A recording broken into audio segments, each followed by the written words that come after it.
Hello friends, welcome to the channel. நம்ம இன்றைக்கி பார்க்க போகிறது பார்த்தீங்கன்னா சதுரடி அளப்பது எப்படி அப்படின்னு தான் பார்க்க போகிறோம்.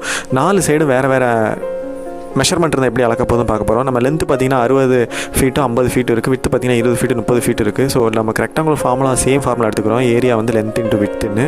ஸோ நம்ம ஃபஸ்ட்டு வந்து லென்த் பார்த்தீங்கன்னா 60 அடி 50 அடி இருக்குது. வேறு ஒன்றும் இல்லை, சிம்பிள் தான். ரெண்டுத்தையும் நம்ம கூட்டிக்கணும். 110 வந்துடும். ஸோ 110 வந்ததை 2ஆல் வகுத்தோன்னா நமக்கு வந்து 55 வந்துடும். அதுதான் நம்மளோட 2 சைடும் சேர்த்த மாதிரி உள்ள மெஷர்மெண்ட்டு. அதே மாதிரி வித்து பார்த்திங்கன்னா 30 + 20 அதே லென்த்துக்கு பண்ணது தான். நம்ம அது ரெண்டுத்தையும் கூட்டினா 50 வரும். அதை வந்து 2ஆல் வகுத்தோன்னா 25 வந்துடும். ஸோ நமக்கு வந்து வித்தோட ஆவரேஜ் வந்து 25ன்னு கிடச்சிருச்சு. சேம் நமக்கு இப்போ வந்து பண்ணும்போது லென்த் இன்ட்டு வித்து, லென்த்து வந்து 55 25 நம்ம வந்து ரெண்டுத்தையும் மல்டிப்ளை பண்ணோன்னா 1375 ஸ்கொயர் ஃபீட் கிடச்சிரும். அதை வந்து யூனிட்டில் மீட்டர் ஸ்கொயர்னு சொல்லலாம்.